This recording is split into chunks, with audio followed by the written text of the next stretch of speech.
joy about personal successes, and empathy for people who are oppressed.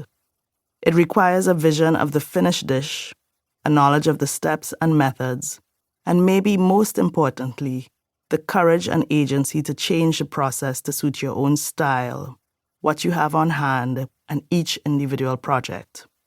Your design recipes will turn out even more tasty if you add some special ingredients of your own. This book is a place to start. It's about challenging the status quo. It is about learning to see what is not enough for you, especially if you are from an underrepresented group. It is about learning to see what is not enough for other groups in society around you. It's about identifying needs, making demands, and making change. And to do that, we'll use social justice concepts like building critical awareness, equity concepts like recognizing oppression, and design concepts like prototyping. This book is design-based, and design is action-based, so I hope you will create change through action. Throughout this book, you will be introduced to new concepts, theories, and methods that you can learn to combine to make the change you need. The change I am talking about is social change, the kind of change that led to the abolition of slavery in the Americas, the civil rights movement in the United States, the end of apartheid in South Africa, women's rights around the world, workers' rights, new labor laws in the 20th century, and more. This book is about making the kind of change that will have a lasting impact on social practices. It's about the type of change that moves people beyond surviving to thriving. To achieve this, you need to know who you are and what motivates you as a change maker. You need an awareness of the forces preventing you and others from thriving. And you need to make a conscious effort to design out these forces on individual and collective levels.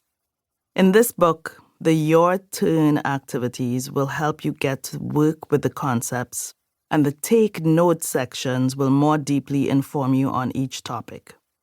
Throughout, you will find references to food, design, and personal stories that I and other people have shared. I hope these will help you reflect on the impact of social change. Design is a powerful change maker. Part of this power comes from the tools and process of design being able to adapt to fit your context, your style, and your community. You don't have to be a designer, and you don't have to accept tradition to use design for change. This book will show you how to get comfortable trying things out, exploring different methods, and using various approaches to design for equitable change. If it isn't perfect, it's okay. You can adapt and try again. What's important is taking that creative risk. Let's get to work stirring up change to create more equitable futures. 1. What's wrong? Building critical awareness. Know yourself. If I give you flour and water and ask you to make something by adding a few more ingredients, chances are that what you make will be different from what I make. I am from Trinidad and Tobago, and with those base ingredients, I might make either bake, a type of bread with no yeast, or boiled dumplings. Depending on where you are from or the ingredients that you have on hand, you might make pizza, festival, chapatis, mandazis, sonyos, or even glue.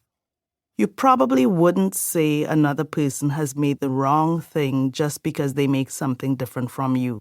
Intuitively, you know that different people will make different things with flour and water.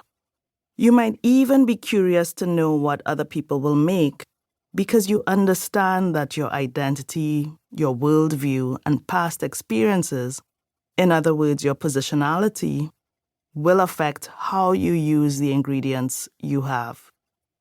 Declaring your positionality is a reflective practice of thinking about who you are, your identities, your social position, and how these affect your work. I learned the importance of declaring one's